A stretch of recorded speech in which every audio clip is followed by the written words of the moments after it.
Well, what's going on, everyone? Welcome back once again to the ASCENT podcast. My name is Brian, and I'll be your guide as we continue to work our way towards self excellence.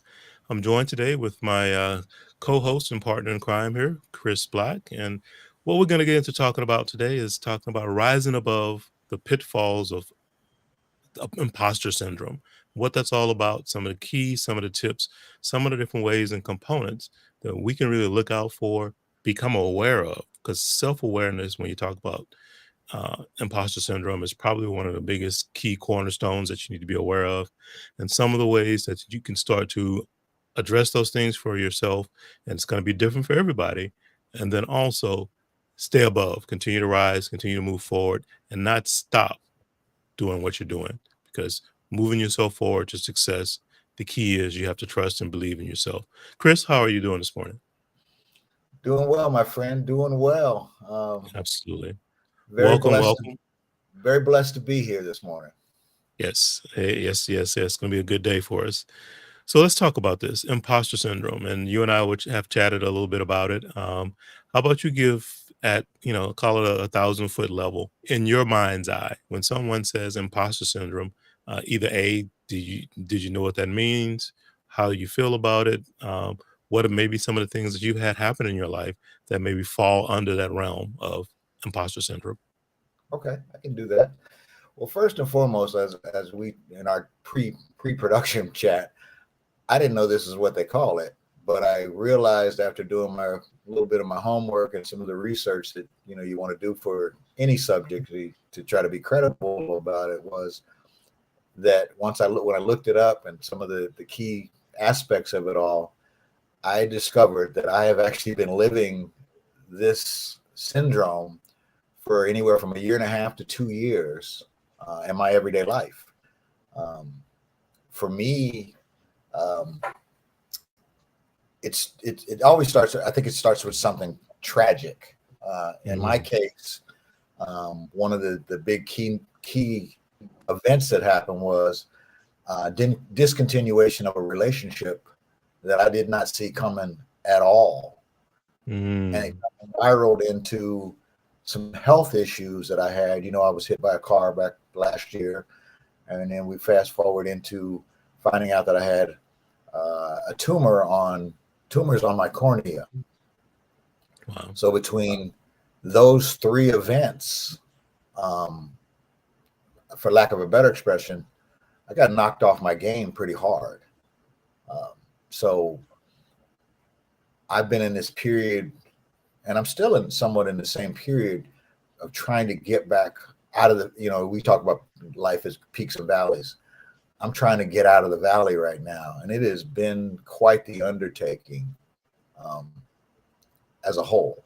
And it's somewhat of an everyday struggle for me, but I'm finding different ways to um, make it a little easier, allow me to continue moving forward with my life and do the things that are important to me according to my value system, according to my dreams and my desires and my wishes for life. So, this is definitely a topic that hits quite close to home for me. Understood. Yeah, it is interesting, and as you said, a lot of times there are life events that may happen that can, trigger some of these different things. For me, from an imposter syndrome, it usually revolves around, self belief in yourself, how credible you may feel about a certain thing that you maybe were getting involved in. Um, and we've all heard the term when they say, "fake it till you make it," right? And you know that can be good and that can be bad, and I think that's one of the things when you talk about imposter syndrome that comes up a lot is the whole fake it until you make it thing, from the standpoint of some people say fake it until you make it because you keep going, you keep moving forward, you may not know all things, but you do take some action, you continue to move forward. The danger of that, though, and this is the key component to it, is if you're faking it until you make it, how genuine, how honest are you being, A, with yourself, but then also the people around you in the outside world, right? Because you're starting to put forth a persona and being a person that really isn't true to who you are because you haven't actually gotten to that point yet because you're in that fake it till you make it stage. So I understand that there is always a part no matter what you do. It's like you and I, we get out, we try to golf sometimes, and neither one of us is Tiger Woods, and we probably never will be, but we Correct. get out, and when we started that journey of swinging the club, that's literally a fake it till you make it kind of an imposter syndrome scenario, because but there is no other way to get better at the game except to play the game, right? And this is where the cautions have to be brought into place when we talk about imposter syndrome. There's a lot of the times when you go into these different things, you fall into it because of a habitual pattern, but you needed to start somewhere. And that's where I think the key components of the awareness, maybe what some of the triggers are, and some of those different things that might pop in, that you have to go, wait a minute, am I still just pretending to be, or am I now, have I evolved in some way to be more of truly who I am, representing myself as to who I am, et cetera, et cetera. What are your thoughts on that? Well, honestly, you know, are you? I don't know how to actually frame this, but I'm going to give it a try. Um, we live this life that we're, I guess, for lack of expression, this life we're given, and obviously that life is framed around how you were raised, your influences when you're young. Um, I recently, like I said, I've been on this, I'll call it a journey of self discovery over this last year and a half to 2 years, and I've kind of gotten really committed to going where I want to go and not allowing me to hold me back. But I recently um, reunited with family. We're sitting out here in the middle of the ocean, which I love. I love being in Hawaii, but the pitfall to that is my family's most of my family's on the East Coast. Most of my family that matters is on the East Coast, and I don't get a chance to see those folks who are very near and dear to my heart. Obviously, we just had my cousin on the last uh, show I did with you, which was absolutely a phenomenal occurrence because we're so close.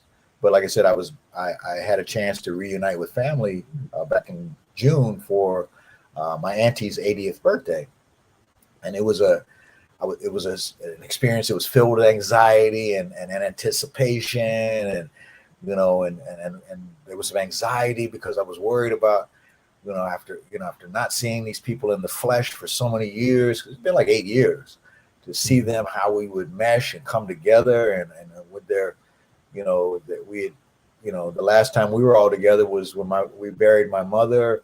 So there was a lot of stuff going on, and a lot of there was just a lot of thoughts and racing through my mind. And obviously, at the end of the day, the short of it is, it was a great experience.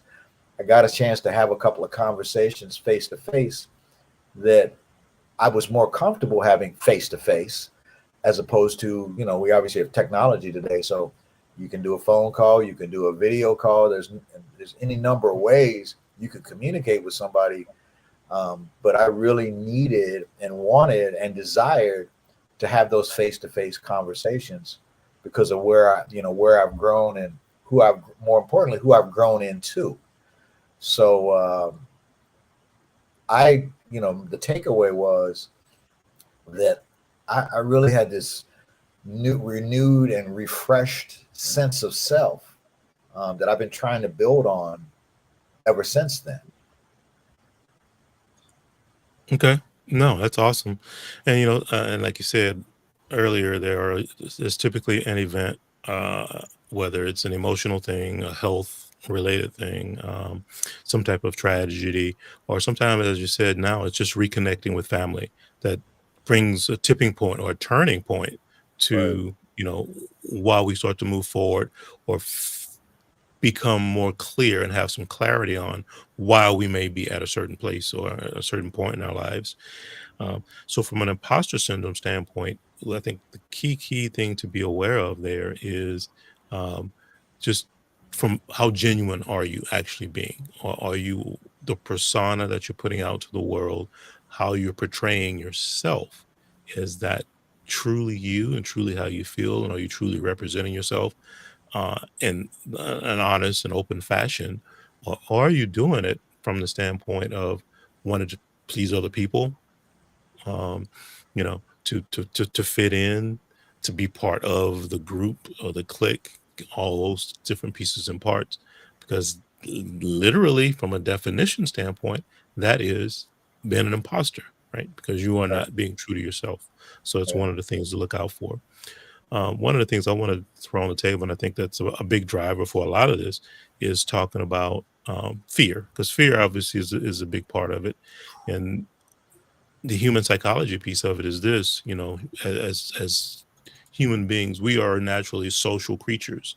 We crave and we like to be part of a group. We like to socialize. We want to interact with others. Normally, from a human interaction standpoint, that's something that most people desire and need and want in their lives. Uh, but then that brings about some fears and some concerns from the standpoint of being rejected, not being accepted, being judged, based on whatever the situation might be. So to fit in is the term I'll use. We often create a persona that we feel like is going to fit into X situation. And you hear certain people talk about they're a chameleon, right? I can fit into any situation or any group. I can go anywhere. I can be anything. And that's not to say that they're necessarily being an imposter. It could be a great gift that they have to be able to do that. But then you also have to make sure that when those situations happen and you are able to, shape shift from one self to a different self to another self, that in all of that, you haven't completely lost self, right? Right. Because you have all these personas that really are not even you anymore. And that's really what imposter syndrome, I think, is circled in, is making sure that you kind of stay true to yourself as best you can, regardless of the situation and what's going on. Mm. I like the part about you just said, and I think we, as we getting older, you either are or you aren't. I think we've become great. I've become a greater listener. So I'm what they say, God gave you two ears and one mouth. Absolutely. I really try to. I think it's a discipline because folks like you and I, we're pretty strong orators. So and from my own perspective, that idea of the chameleon, it's really, if you look at the origins of a chameleon in nature, um, it's a protectionary mode. So they're Right. protecting themselves from the outside forces of life or the jungle or wherever the hell it is. So that's what we do, and that's what you said. I'm a chameleon. I can go in these different environments. Well, depending on the life you're living, you have to go into different environments. It's kind of mandated that for people like you and me, and we're not alone. So I'm not looking at us like we're just some unique species or whatever. The lives we have chosen to live, or the lives that have chosen us, require that we go into these different environments and interact with these different people. A lot of times they're different from us. You know what I Mhm. mean? So how do we function on a high level within these different groups, and like I said, not make a fool of ourselves. You know what I mean? I always fall back, and this is the thing I've been falling back on for a while, and I'm really getting in touch with the fact is I come from a family of pretty heavy hitters. You know what I Mhm. mean? My dad was a pro baseball player, very acclaimed. Um, um, my auntie is a Grammy nominated writer, who's recognized around the world. And so far and so on down the line of my family, maybe a little less public accolades, but I've got heavy. I mean, I've got heavy hitters all around me, and I've had to deal with that my entire life. And I didn't Mhm. even, to be honest with you, I never even looked at it as a young man. I never even Mhm. thought about it because that was just the life I was living. And then you Mhm. get older, and you're like, whoa, where does all this stuff come from? Why do I feel like I feel? Well, I Mhm. got a lot that I've been expected to follow. The problem is, in a lot of instances, nobody handed me a roadmap. You know what I mean? Nobody Right. said, hey, let's do this or let's do that. It was more or less boy, you're expected to do this, and boy, you're expected to do that. And you're like, oh, okay. And then, like, for me, I fought a lot of that. I mean, I wasn't necessarily a willing participant. Mm. Nobody explained anything to me. I kind of got, I just got it laid in my lap. And that was if I'm being honest today, that was a tough road. It's been a tough road to hoe for me to get caught up in it. That's the biggest thing. It's not that it's there; it's the fact that you all of a sudden one day you wake up and you're like, "Oh snap! Yeah. I got all this behind me," Yep. Yep. and Absolutely. that's what I'm experiencing right now. Hmm. Yep. It's a great point. I've talked to some friends, who are in the family business now, or, you know, the grandfather was a lawyer, the dad was a lawyer, so therefore you are a lawyer, right? Right. And not to say it's a bad thing, lawyer is great. However, is that truly where you feel your mission in life was? Is that where your passion in life is? Is that truly, serving the purpose that you wanted to serve in life? And a lot of times that happens where we get into the family business or whatever else it might be, um, and we are living that life, but we actually are an imposter in that life because it's not truly resonating, or we're not representing ourselves as the person we really want to be. We are there because it's kind of what the expectation was. You follow this train, and that just is what it is. So Mm, that's another piece of imposter syndrome to bring to the table. A lot of the times it is outside forces like that, traditions, family histories, family legacies, and many other things like that, that will also kind of suck you into that vortex in a way where you feel obligated to just follow along, just play the game, right? The way right. it's always been played. And that's a big piece of it is identifying that, getting some clarity for yourself, um, where you are in your mind, your heart, your spirit. Am I doing this because this is really where I want to be and this is what's relevant to me? Or am I doing this only because it's what I feel is expected of me? Right. And if you do come to that realization of, hey, I think this is probably more on the side of because this is what is expected of me, then what do you do? Because that's where the rubber meets the road, as they say. And now you have to make some life choices and some life decisions that are better for you, but then might not be what other people want. So there's going to cause you some friction and some other things. So do you choose to break free, or do you just stick it out and take it on the chin, as they say, and continue to move forward? That's a big piece of imposter syndrome from an awareness, and then once you are aware, the lights are on, clarity is there, but now you have some action that's required. So can you share with, you were talking earlier, you feel like this is kind of where you've been for the last couple of years. Can you share some of the action that you've taken to try to move yourself forward, to push your way through it? Well, first and foremost, it's just uh, you know recognizing it and admitting it. That's the first step. Yeah. I mean, just saying, "Hey, I'm like this." I think that's something that's huge for me is um, the kindness piece. Being kind to myself, not being so hard on myself. That's that perfect. I think that's part of the overachieving, the perfectionism that sometimes associates itself with this thing we'll call imposter syndrome. Is that I put so much pressure on myself, and when I have failures, because we all have failures, um, that I do this negative self talk, and I've Mm. been really, really working on getting away from that negative self talk, because I think that's huge. I think if we put ourselves down, which I have a history of it, um, I think you don't give yourself a fighting chance to truly succeed, and while also being happy. And happiness is a very it's an underrated emotion and feeling that I think more of us need to tune into. Is how my action. How do my actions contribute to my overall happiness? Now, like I said, we live in Hawaii. It's beautiful out here all the time. Um, and I take advantage, for me, part of being kind to myself is taking advantage of the elements, I like to call myself a water child. I've been in, been fortunate enough to swim the majority of my life period, and I enjoy the water. Mhm. So for me, when I'm having rough, I actually schedule things like this. Like I try to get in the water 3 days a week, Mhm. Tuesday, Thursday, Sunday. Those are typically my days. I missed my Thursday this week, so I pushed it into Friday because I just needed that time. You know what I mean? And it's weird. I hope I don't get off on a tangent here. Um, the water to me represents life. Okay. It's daily challenges because I don't. I'm guessing you swim, um, Yes.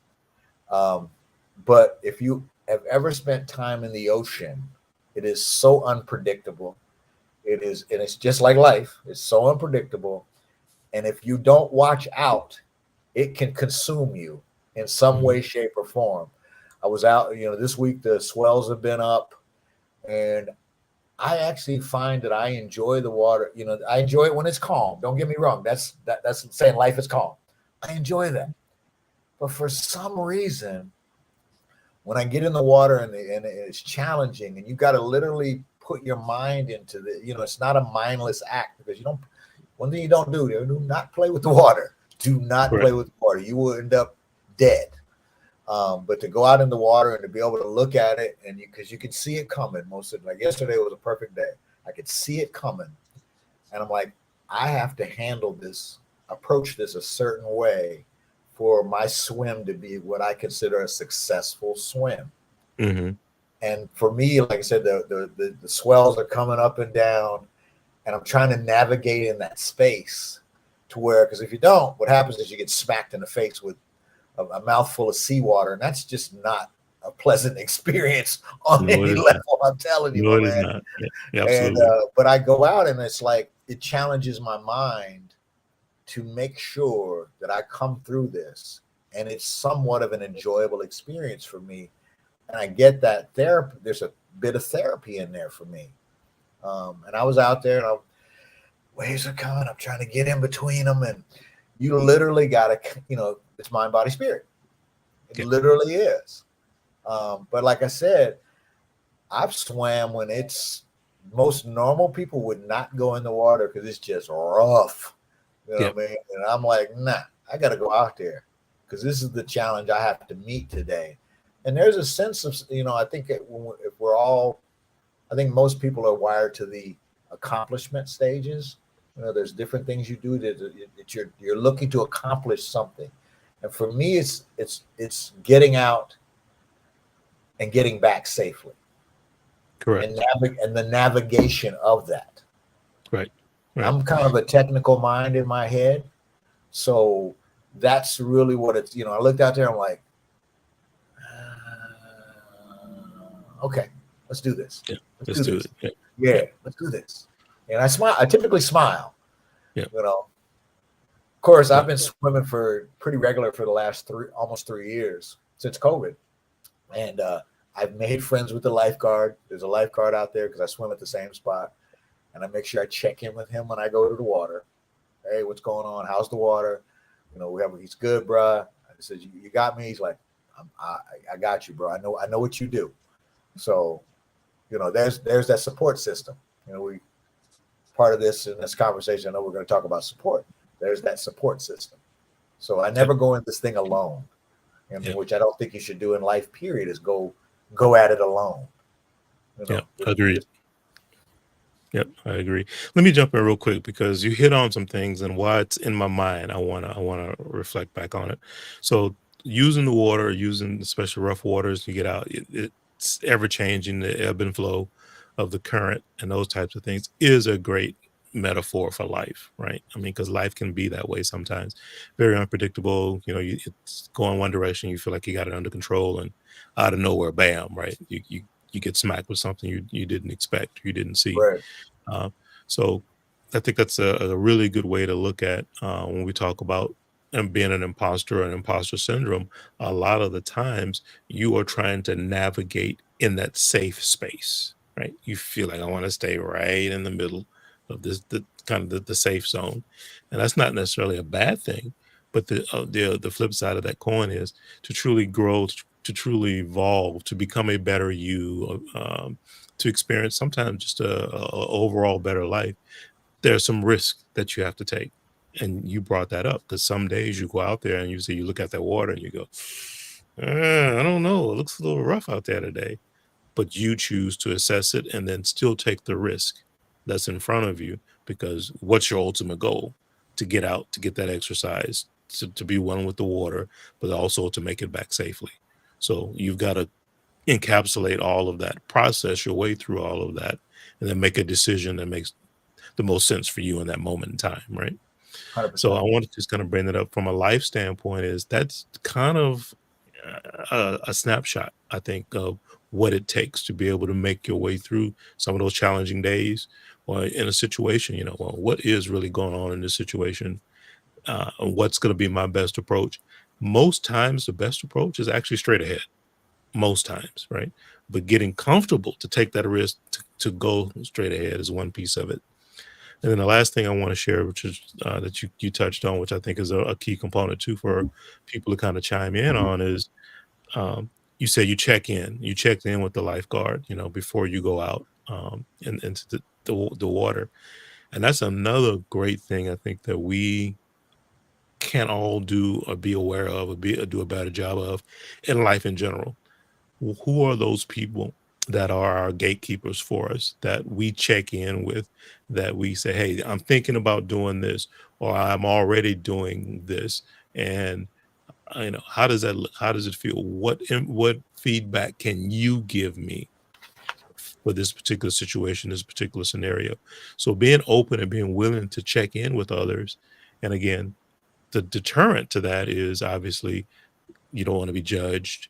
Um, you don't want, to have people, dream crush your idea because, we have people out there that are the great dream crushers, as we call them, all of that. So sometimes you hold it close versus sharing it.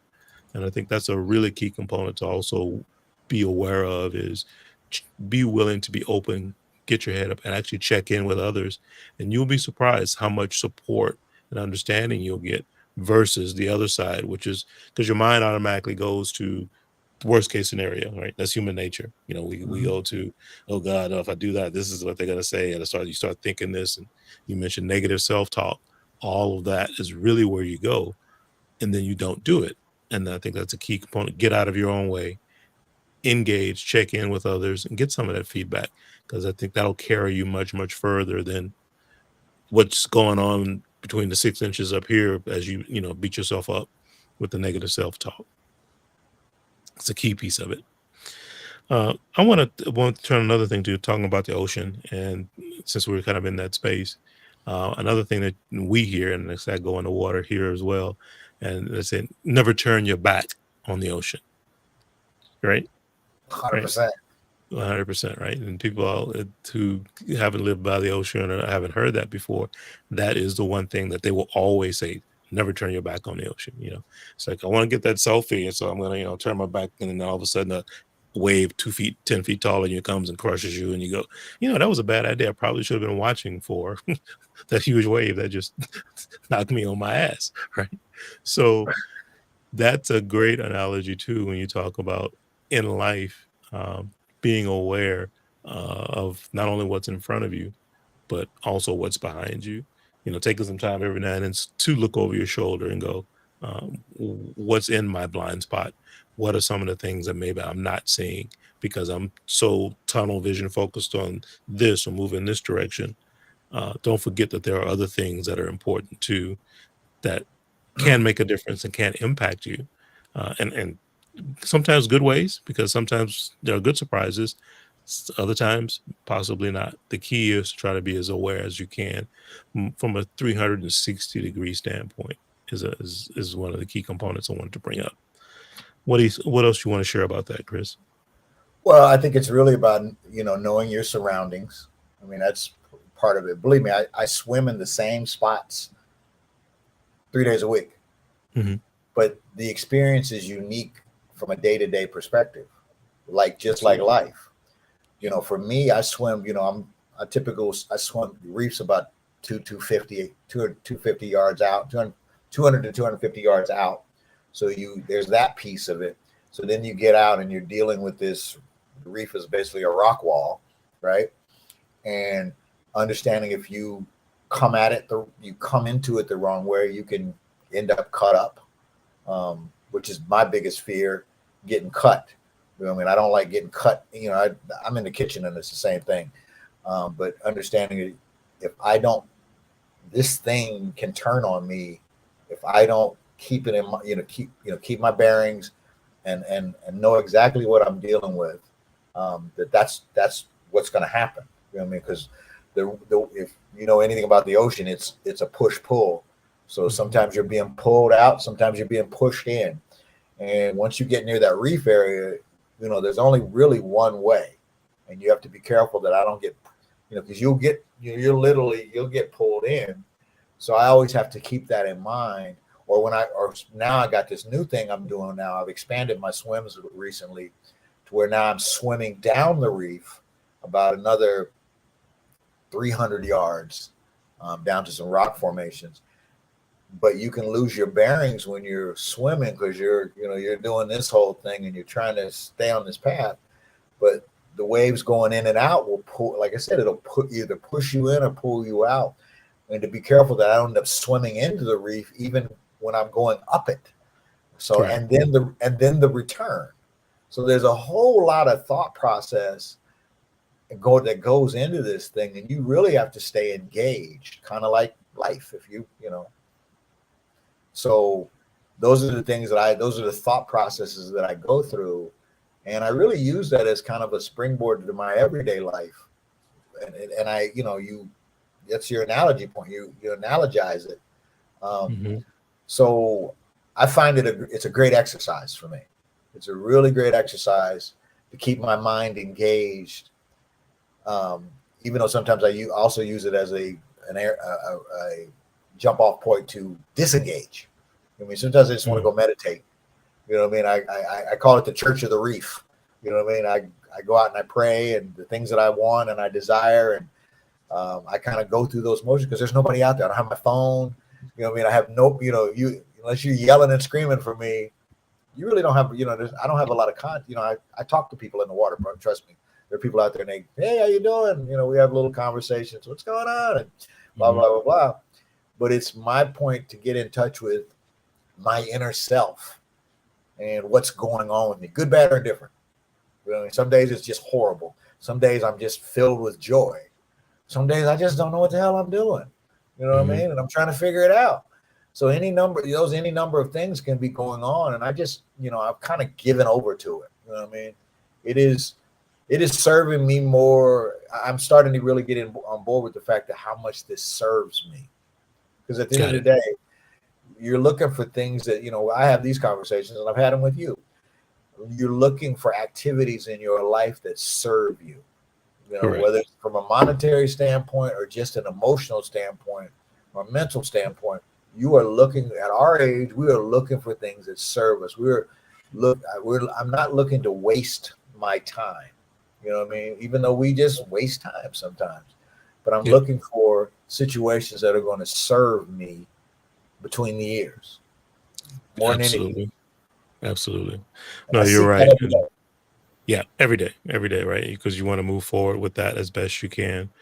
So getting back to talking about more specific to imposter syndrome, and one of the things I wanted to bring in is kind of right where you are in the space that you're talking about right now, to remain comfortable, because comfort zone is another piece of this too, to remain comfortable in this imposter, because literally you're not truly being who you are an imposter.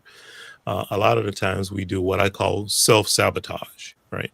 So when we're talking about self-sabotage, this is where you do little things, sometimes consciously, most times subconsciously. And that's what the real trick is, because that means you're doing these actions subconsciously without any thought, because you've programmed yourself to protect and to kind of keep you in that space of that particular comfort zone that you want to be in. But self-sabotage is, I think, one of the biggest key components you have to watch out for. And that's where you um, know that something needs to get done, for example, and you know that there is a timeline or a date that it needs to get done by. And if it gets done, it moves you forward or maybe pushes you in a different direction. If it doesn't get done, it kind of keeps you exactly where you are, right? Whatever that task or duty might be. And then what self-sabotage does is you see the date, it's on the calendar, it's a month away, and you go, "Oh, I got plenty of time." And then, "Oh, I have 2 weeks. Oh, I have 2 days." And then all of a sudden it's, "Oh, I should have done that 2 days ago." Right? So you've actually undermined your own progress in order to keep yourself from having to take either new risks, face new challenges, or to grow and evolve to a different level so that you remain in that comfort zone. So self-sabotage is, I think, is a big thing to watch out for. Is that something that you have any experience with or something you can kind of relate to? Oh yeah, 100%, 100%. And I think that's you know, I was just about to. I had a thought and it kind of disappeared right quick. Um, but I think what we do is that's part of the devaluation of our skill sets and what we're capable of. So what we do is we're like, well, for me, it's like, am I even good enough? So you start asking these questions that are like, am I good enough to hang in this? Like, am I good enough to hang in this company? And I think that's part of the comparison to others. And I think that's actually, I think now that I think about it, I think that's at the root of it. Is we sometimes when we do this self-sabotage thing, I was talking to Vinny last night about that, where we constantly compare ourselves to others in our peer groups. You know, um, believe it or not, I do in a certain respect compare myself to you in certain respects. Certain respects. Mhm. Mhm, I mean, mhm. we're united on a lot of fronts. You and I are. We have so much, as our friendship has grown, we find out we have so much in common as far as how we think. But I get sucked into the comparing myself. We have a pretty extensive group. We have a pretty accomplished group that's in our I call our main peer group for our age group. I get stuck sometimes, and it doesn't happen all the time, but it happens just enough to where it's just kind of makes you pause sometimes. I was talking about it last night. I was like, I compare myself, our mutual friend George. Mm. Well, I'll probably never be the CEO of a healthcare company that has 180 hospitals that I got to oversee or anything thereof. But I seem to sometimes put myself on his level because he's so he's so accomplished and he's such a great human being. Um, that's the thing where I try to model myself again with you and with him is that you guys are such stellar human beings that I aspire to be a great human being more than anything. I'm really starting to get in touch with that more than the professional accolades and the professional accomplishments. Who am I as a human being? And I think for me, through this whole imposter syndrome process, because it's ongoing today, and it'll be ongoing for quite for the foreseeable future. Um, there is some solace in that, knowing that I lean into what kind of human being am I? You know what I mean? Get the other stuff out of there. I mean, that's going to be what that's going to be. But can I find comfort in being a exceptional human being? You know what I mean? And what that means is sometimes doing what is quote unquote right, even though sometimes it's like, well, I don't want to be that way. I don't want to be a good human being today. I just, I want to lash. I want to lash out at folks. I want to, I want to wield my power sometimes, which is I cut throats. You know what I mean? Every once in a while, you just want to cut throats. Mhm. But I think the more I lean into the fact that I am actually a good human being and I can get better as a human being, those are the goals that I'm trying to that I'm trying to have drive me. You know what I mean? Because there's something about being able to look yourself in the mirror and say, I was a good human being about this situation. You know what I mean? Or I offered forgiveness. You know, and where when I was younger, it'd be like, nah, I just want to, I just want to hate you, or I want to, I want to find reasons to dislike you more, and things of that nature, which I think is easy in society today. It's easier to find reasons to dislike people as opposed to find reasons to like them. Absolutely. Absolutely right. No, I really like what you say there about being a better human being, being just being your best possible self, right? And obviously, the focus of the Ascent Academy overall, as I always say, ascend towards self excellence, right? And so that's on all different levels, and one of the ways to be able to do that is to just become self aware of a who you are, and b we all have things, I'll just go with the generic term things that we can work on to be better. And whether it's for self, whether it's health, whether it's career, and many different levels of what goes on in our lives. But the key component there is that we choose to become aware of those things. A, that's step one. B, we formulate a plan of action, and then the key then is to actually take the steps of the action. And that's where I think the greatest challenge comes in, is to actually take the steps that you're supposed to take, because it's not always easy, to be able to do that, and to because you've got a plan, it needs to be done, but it's that self-sabotage. It's that I'm not all in, so I kind of do it. Um, it's just like talking about going to the gym, right? You say, I'm going to start going to the gym 4 days a week. And so what happens week one, maybe week two, maybe into week three, you go 4 days a week, right? Yeah. But week four-ish, it kind of slips down to about 3 days. By month two, maybe once a week. So this is what I mean is starting it, but then are you then being consistent with working your way forward? And that's also part of the whole imposter syndrome thing, is a lot of the times we become aware of where we're placing ourselves while we're placing ourselves in these different mindsets, and ways, and how we're portraying ourselves. And we say, I need to change that. I need to address that. But are you actually then taking the action and then being consistent with the action? Because it's not going to break itself. It's a habit. It's become a habit. And what they Right. talk about, how do you get out of a habit? You have to formulate a new habit to break the old one. But that takes time, right? And so that means, are you sticking with this process long enough to be able to break the old habit, so you move towards a new habit? I think a lot of that has to do, as we said just a minute ago, talking about comfort zone, because that is one thing I think that is also a strong foundation for the imposter syndrome, is getting into this space of, oh, I'm in this box, feels good in this box, nobody's gonna bother me inside of this box. I don't have to worry about this, that, or the other thing, as long as I'm inside of this box. So I'm just gonna stay within that box, right? Because that's your comfort zone. But if you also become aware and say, you know what, however, I really would like to accomplish this, or I really would like to be part of that, or I really would like to support this.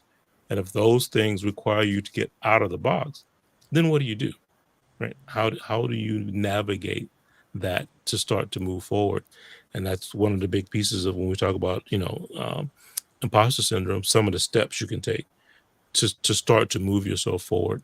And I think step one of one is, once you are aware, it's to structure a plan, whether it's written, something like that, something that kind of identifies the target or the goal. It's just like you were talking about when you were saying swimming, you have a goal in mind, is to get out and get back safely. That's the overarching thing that you're trying to get accomplished. Uh, yes, there's some exercise that's part of it. Yes, there's some mental pieces of, connecting and resonating with you in the water. That's part of it. But the big goal really is to get there and to get back safely, right? Right. If that's the key. So Well, yeah, that's and part it's of, go go ahead. ahead. I'm sorry, I didn't No, mean to cut you off. no, go ahead. No, what I was so what I immediately went to when you just said that was, it's not like swimming in a pool. Right. That's a controlled environment. You typically, if you swim in a pool, you know what you're dealing with. There's it's limited variables. Correct. Absolutely. But Absolutely right. what the biggest thing besides the exercise piece is the emotional exercise piece that comes along with going into the ocean. Correct. It requires some thoughts. One of the things I also just kind of came to mind, which is something I'm literally living in the moment with, it's like doing this podcast with you. I've Hmm. been actually, I've been asking you, like, hey, just let me know when you got the next one. Because I've come to realize that I am entering a the next phase of my life, which is a consultative phase. So I'm here to gain knowledge, but I'm also here to share knowledge. So I have finally really starting to figure out that I have something that I can offer, and it's not a dollars and cents thing. It's literally an emotional, mental piece. Recently I just, I'm an ink guy. I got ink. I just got this memorial tattoo for my mother that I've been wanting to do for 15 years. I finally figured it out, and you know this story. I figured out what I wanted to do sitting in a hospital room, watching you recover from your surgery, and the light just came on. I'm Hmm. literally sitting next to you, and we're chit chatting about whatever, trying to keep it light because you just went through a pretty traumatic experience, life threatening. I'll say that. Um, and the light literally came on. This is what I want, and it was such a moment of clarity. You know what I mean? And believe me, you get them, but there are far and few between most moments of clarity in our lives, our adult lives. But it was that moment of clarity, and you know the tattoo. So one of the things I ascribe to, it's I did my mother's birth flower, purple aster, and how it starts off. It's faith, love, patience, and wisdom. Hmm. Those are four things that I've got a vast amount of experience in. Not all good, but I got a lot of experience, and I you know me. I'm one of those kind of guys. I wear it on my sleeve, not to pun the phrase, but I do. I've probably got 15 tattoos, and they all signify something in my lifetime, some event, some thought, some prevailing thought I had. But when I put that down, it was really another declaration in my life, and Hmm. that's how I manifest those type of things. It's very public, and I believe me, I can't go in the bathroom and wipe this thing off my arm. It's there. I mean, if I want to get rid of it, it's going to be a lot of work to get rid of it. Um, but now, it's something that it's who I am. It's who. If you know me, then you know that's what I'm about. You know what I mean? Absolutely. It's clear as a bell what I'm about because I'm prepared to wear it. You Right. know what I mean? Right. So And I think thank you for sharing that. And that's kind of a revelation in some ways about because you never know where the inspiration, when it's going to come, where it's going to come from, right?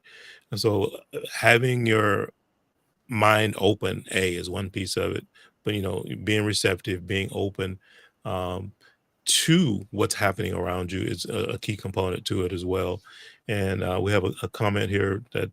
Uh, Looks like Bridget shared, she was talking about committing to formulating new habits is a key, right? And we were talking about that a little while ago.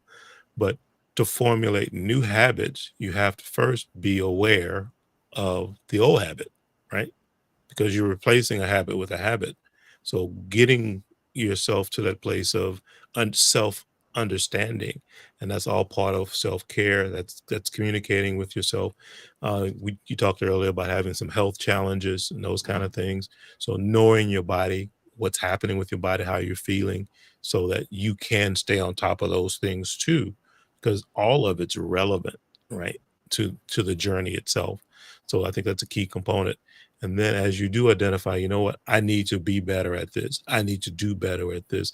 I need to get some exercise more regularly because of my health, because of this, that, or the other thing. So that's the habit that you've had that's gotten you to that step needs to now be replaced with new habits to move you and evolve you to the next step or to the next level. And that's a key component to it too. I think is A, realizing it, and then B, as we said a little while ago, actually taking the steps to start to move yourself forward, um, is a key piece of it. So that to me, I think when you talk about imposter syndrome, a lot of it is wrapped in the awareness piece, becoming self-aware, uh, doing things so that you understand. And one thing Bridget and I, when we do podcasts, we talk a lot about your why. What's your why? What's your motivation? What's your reasoning? What's your logic behind whatever it is that you might be doing? Not just, a cause that you're supporting or your career, but in life in general. What's your why? What's your purpose? Where are you getting the motivations that you're getting them?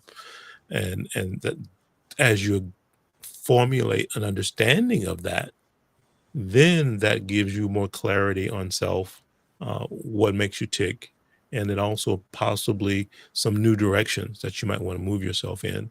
And I think that's a key piece is figuring that out. What's your why? What's your purpose? What really is motivating and resonating with you from a heart, mind, spirit standpoint. And I know you can definitely relate to that. Oh, 100%. Yeah. 100%. I mean, I'm honestly thinking I'm walking. Like I said, I just said it earlier. I said, I'm walking. I'm figuring out. I say the key word is I'm figuring out that I am walking into this consultative stage in my life and getting comfortable with that I'm walking into that stage. You know what I mean? I think it's the first time I've done this. I think this is the third one I've done with you. But I've never really, I've let people know I was doing it because I don't know, there was a certain part of me that wasn't 100% comfortable that I'm going to be on this stage. And this is what I'm going through right now. I'm starting to try to get comfortable that this is a stage I want to be on first and foremost. And secondly, that I'm actually on the stage. You know what I mean? Oh, you're actually on the stage. It's kind of like that guy that stumbles into it. You're backstage doing whatever it is you're doing, your support staff, whatever, and all of a sudden you stumble into, oh my God, I'm actually, and then you get asked to, oh, since you're out here, why don't you speak? Okay. Hey, right. You Absolutely. sure you want me to speak? And Right. then, I'm one of those type of people that once you wind me up, I'm good to go. It's the pre-point before I'm wound up. I go through this anxiety and this self-doubt and am I capable, all the things that imposter syndrome denotes. So I'm sitting there looking at myself right now on the screen and I'm like, how do I look? You know what I mean? I've been making it a point this time around, like, well, I want to look the part, whatever that is, because I don't even know what that means really. But in my mind, I have an idea what I think it means. I don't know if you noticed from the last time I pulled I had bottles of wine because I'm working from right outside of my kitchen at my condo, and I pulled down all the wine and all the peripheral viewpoints that you could see because I wanted to give you a more clean canvas to see me in. And those are things that as you move through life, we start to figure out how we want to be seen. And that's the perfect example of me saying, I want to be seen in a certain light because I want to be held as credible. And that's probably my biggest thing. And I think it's a lot of people's thing that they probably don't admit is that at the root of a lot of this is I want to be credible. I want to be seen as credible, Right. that I'm not Right. crazy and I actually have something that people can enjoy and actually ingest. Right. So No, it's funny you say that because that is the thing, right? That self-talk that goes in your mind especially when you're thrust into a new situation. You're in that situation now and you've never been there before. You're taking on this new journey. So the self-talk is, as you just said, who am I to, say this, do this, be this, whatever it might be, right? Those are the natural things. Uh, in the previous episode on our podcast, it's funny, we were talking about just doing this podcast, period, as you mentioned a moment ago.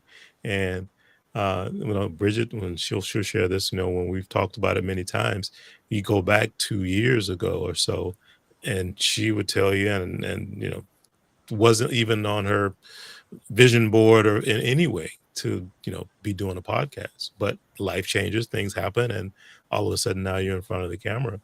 uh, Same thing for me. I mean, I am, like you said, I think I love the way you summarized that. You're in this consultative stage in life where you're feeling like it's time to give back and share some of the knowledge, some of the wisdom, on some of the experiences that you've gained to this point in life. And a lot of the reason I started this platform is for that reason.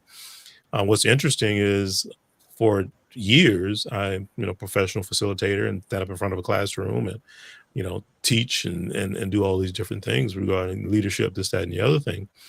However, I never have been one to want to be in front of the camera.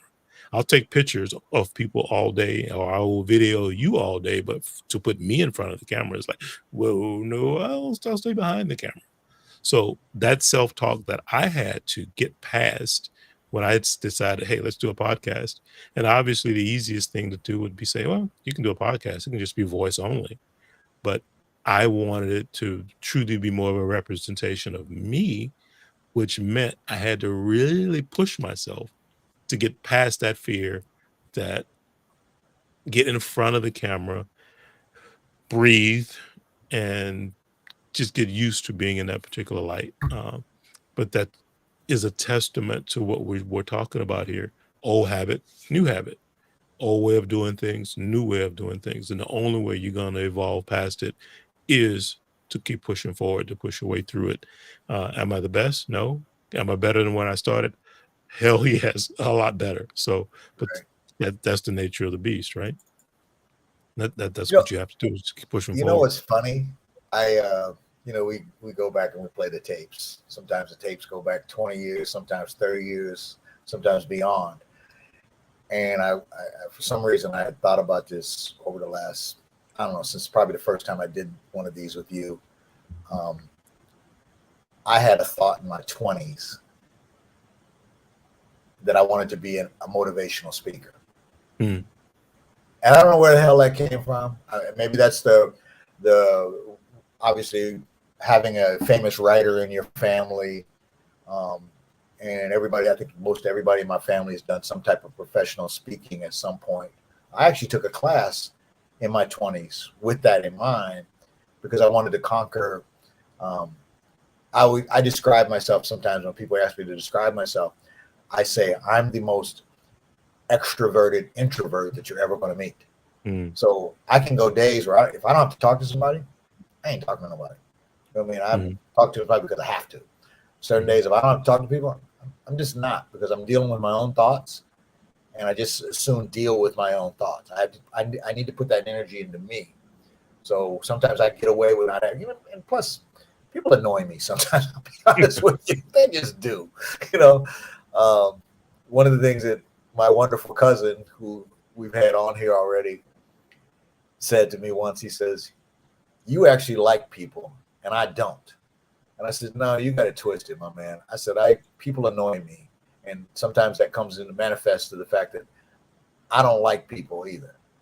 And I think a lot of us, if we're being true, sometimes we it's not that we don't like people, we don't like what people do. That's my issue, because people put they project on you, and they do different things like that, and there's manipulation involved and different things like that, and that's the kind of stuff that I try to avoid, is people manipulating you for their own gain or whatever their agenda is, because a lot of people have, I think we all have some form of an agenda that we were trying to operate out of. But the question is it a truly unselfish agenda? You can't always answer the question yes, because sometimes right. it is self, that our agendas my agenda sometimes is self-serving. Now when I say self-serving, that doesn't mean it's nefarious. It Hmm. just means that I'm learning to do things that serve me, and it's more from an emotional standpoint that I'm looking to be served.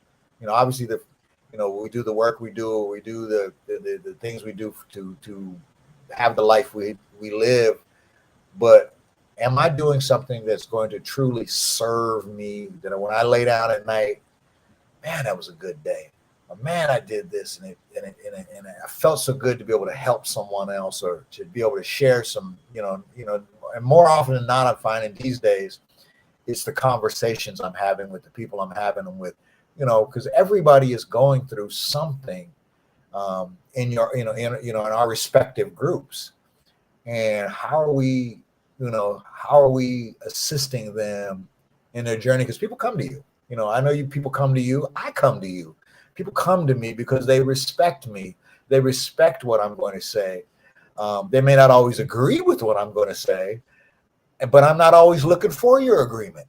You came to me. What did you tell me? You sent me a text about a month ago that said, I can't be your supporter without occasionally being your tormentor. That's what I said. Yes. And I saw that and I was like, WTF. And I put the phone down and I picked it back up and I looked at it. I was like, so true, Murray. So true. You know what I mean? And that's the thing. One of the lessons I teach with my daughter, because we have these moments, right, where I know she thinks I'm picking on her. And I have to remind her, I am not picking on you. You came to me for a reason. And I'm trying to meet that reason. You know what I mean? And if you stay true to it, why you're here, why you believe you were brought into a certain situation, you'll never fail. You just never will. You know what I mean? It may not feel great. You know what I mean? Those rough points in the middle of my swim. But the matter of fact is I'm probably going to get back safe if I keep my eye on the ball, if I keep my focus in check. I'm going to get back safe. We're all going to get back safe. Right. And in the process, we're going to learn something. And I'm going to learn something. I didn't just share it because I didn't want to learn something. I actually shared it because I was bouncing it off, hoping it would resonate and come back to me. In a lot of cases, you're the test case. I'm testing out my stuff on you. Absolutely. So, Chris, let's bring it home. Let's kind of summarize, and if there's anything that you could share with our audience, kind of as a final thoughts or a takeaway, to either identify or work your way through being in this state of being an imposter syndrome, what would that be? What would be the words that you would share? Okay. Well, first and foremost, and I'll take this out of your notes. Remembering that the overcoming the imposter syndrome takes time and patience, and it's a gradual process.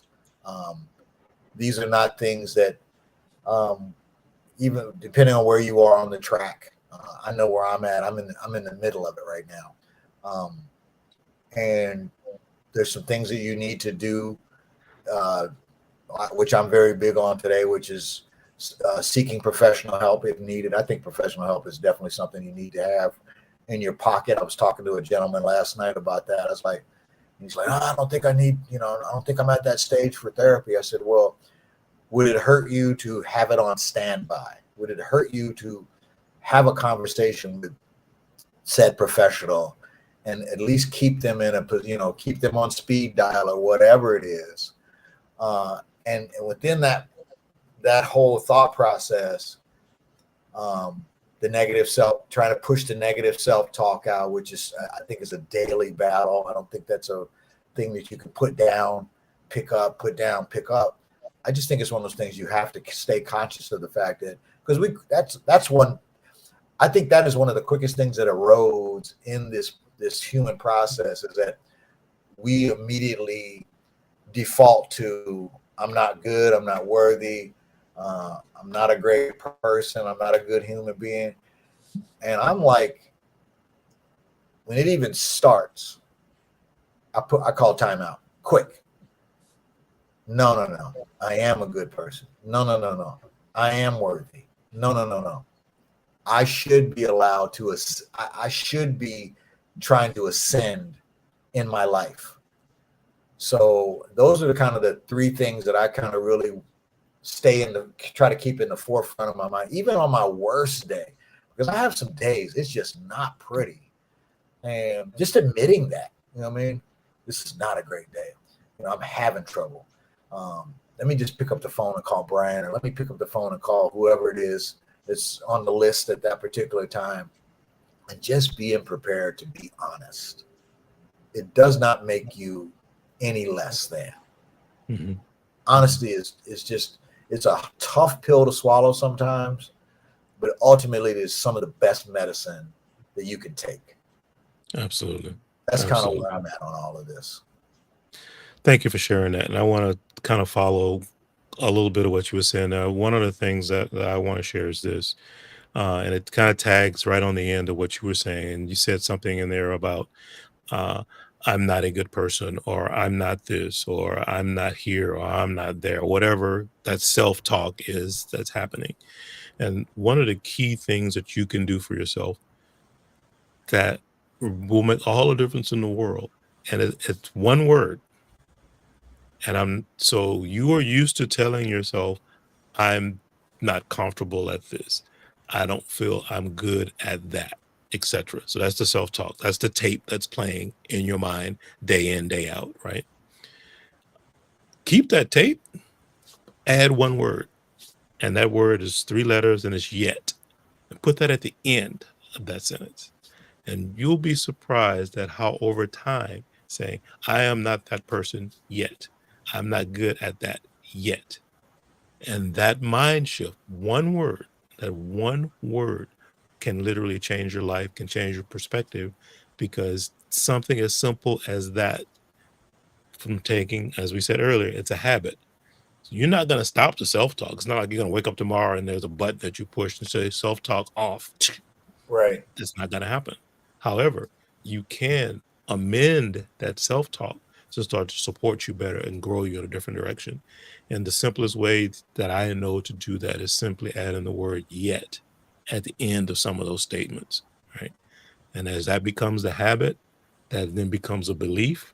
And then as the belief sets in, the action will follow, because you will start to be and become just as you have stated, because that's just what you're telling yourself. So using that is, I think, a key component to it yet. And then the last thing I want to add is one of my mentors is someone that I've kind of done some self mastery stuff with, and kind of helped me in the beginning when I first started this to get comfortable being on this side of the camera, and being comfortable sharing my perspective, my view, and getting out of my own head of being judged, and what are people going to say, what is your family going to think, and the thousands of things that we all run through whenever we step out and step in front. That's the natural process of it. And his term was avoid the goop, and that's GOOP. He says, because you're going to have it, and the best thing you can do is try not to step in it often. And what goop stands for is the good opinions of other people. And a lot of the things that we end up doing in our lives, we do because we are stuck in the goop. We are making all the decisions, we're taking our journeys, we're taking our steps, we're letting our guidance be the good opinions of other people. And the sooner that you can get to a place where that's not what's driving you, that's not where your motivations are coming from, you're going to be much better off. It's not an easy task. It can be something that's really hard to get past. But trying to get out of the goop, stop stepping in the goop, stop worrying about other people's opinions, is a key component to imposter syndrome and being able to move yourself forward and stepping out of your comfort zone, and moving forward to, as we said, the better you, the best possible you can be, and as we say here at the ASCENT Academy, working your way towards self excellence. Can I Chris, add one that's it. thing? Can I add one Absolutely. thing? Yeah. This is becoming larger and larger for me every day. And I had this conversation yesterday. Was the two things that drive me and the two things I look for in my conversations with folks is effort, intent. That's what I look for from people. I mean, it doesn't mean you're going to do it right. It doesn't mean you're going to have the right words. It doesn't mean any of that. But if I can zero in on your effort and your intent, it will go a long way. And like I said, that's what drives me today. When I have the conversations I have, because I get pulled into a lot of conversations, and I'm starting to enjoy these conversations more. It's exhausting sometimes, but I'm looking at. That's what I look for in people. What's your effort telling me, and what is your intent telling me? And if I can zero in to find that there's good in that, I can get on board with it. And it really helps to move. It helps me to move my needle along through a process I like to call um, reconditioning. We're reconditioning ourselves, trying to get as far away from the dysfunction that most of us have had um, in our growing up and in our daily lives. There's a lot of dysfunction out there. So, like I said, that I've started to find a lot of solace in that. You know what I mean? Even in disagreement. Absolutely. Thanks for sharing that. I love that. Especially what their intent is and how much effort, and effort for me equals attitude. And that's the one that I probably harp on the most is, I always say your attitude equals your altitude. How far you can go, how far you can rise is a lot of that's tied to your attitude. And so that's a key component of it too, is I definitely look at people's attitudes and how they approach different things from an attitude standpoint. I think that all Right. matters. Well, Chris, this has been awesome, man. Thank you for getting up bright and early on a Saturday morning to join me. For those of you out there who can identify and if any of this resonates with you from a um, imposter syndrome standpoint, some of the tips and tools that we put out there, I think can really make a difference. And if you also are interested, I have a masterclass that's out there now, and it's called the Ascent to Self Excellence Masterclass. And definitely within the first couple of modules, because it is 6 modules, and the word ascent represents each one of the modules.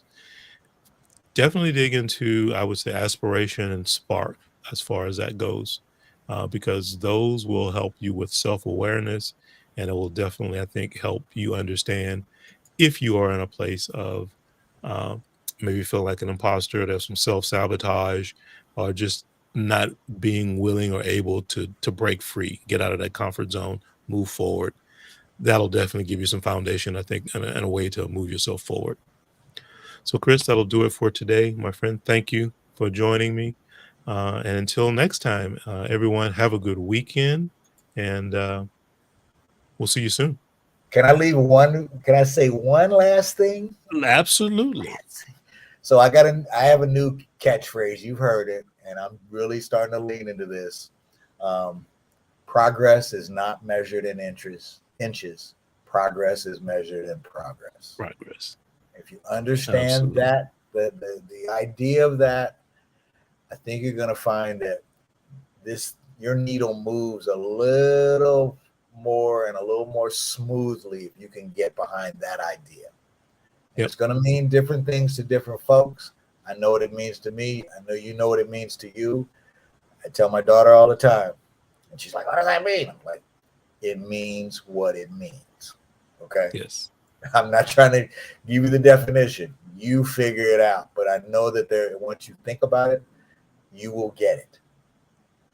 And with that, I 100%. say thank you.